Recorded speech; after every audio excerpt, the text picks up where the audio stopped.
Today, we're going to take another look at SVOD versus TVOD. I did another video on this several months ago, but my thoughts have changed a bit since then. TVOD stands for Transactional Video on Demand. On a platform like Amazon, this is the sales and rental component for films. SVOD stands for Subscription Video on Demand. This is when a subscriber pays a flat fee for unlimited access to a platform's library. On Amazon, this is Amazon Prime. Using Prime Video Direct, you can directly upload your indie movies onto Amazon and then list them using SVOD, TVOD, or a combination of both. Amazon's pay structure for SVOD is complicated. You can make as little as 1 cent an hour, or as much as 12 cents an hour, based on your CER. Check out my playlist on Amazon stuff if you don't know what CER is. So the pay rate for Amazon on TVOD is like 50-50. If the movie is purchased for $20, the filmmaker gets 10. If the movie is rented for $2, the filmmaker gets 1. Okay, so 1 to 12 cents an hour, or $1 for one rental.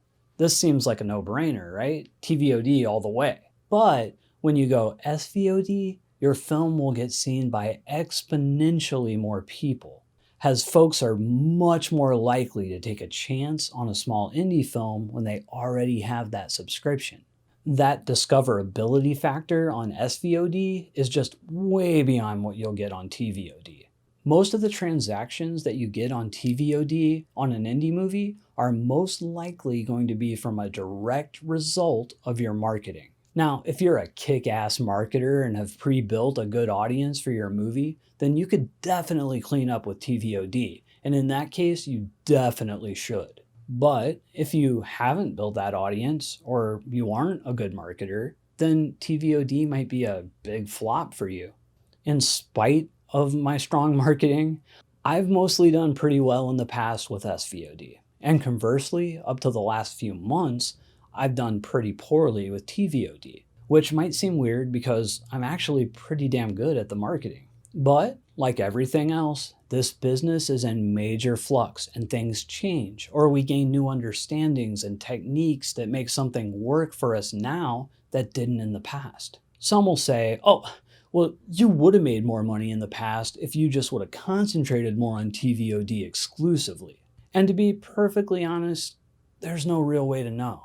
But I kind of doubt it. I mean, look, I'm not shitting on TVOD. In fact, now I have many more titles that are TVOD exclusive than SVOD exclusive. But this is now and that was then. And most of the titles I have on TVOD now are older titles that have long since fallen off on SVOD. When I'm self-releasing, I typically at least try SVOD for a month on every title to give it a chance to go viral, to earn those $1,000 to $3,000 months, but only after an initial TVOD run. And for those that say SVOD is just a lazy way to do it for a filmmaker that either doesn't know how or just doesn't want to market, I say, f off. I market the shit out of everything I do, but I'm not adverse to looking for a little algorithmic help boosting an SVOD title from time to time. All that said, I have around 10 older titles that have long since fallen away from the $1,000 a month salad days on SVOD. So around the end of July, I switched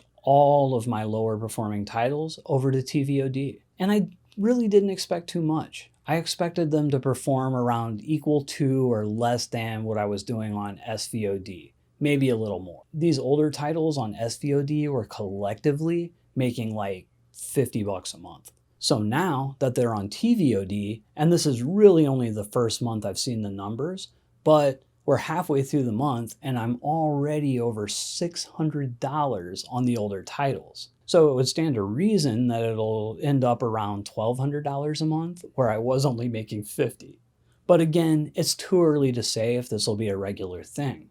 It's only 1 month. After another 6 months or so, I'll have some more fully filled stats on this and we'll post an update. But for right now, I'm looking at around $1,200 a month on Amazon through my lower performing titles. Filmmaker tips. I made a post in my Filmmakers on Facebook group about Amazon's new rate change, see video here, and FilmHub chimed in. We're running some tests for filmmakers around adjusting for those with low CER rankings to see if TVOD may make more money. We'll keep you all updated. However, right now, we're seeing that when you have a high CER, it's definitely worth staying on SVOD, as the pay can still be very solid. There you have it.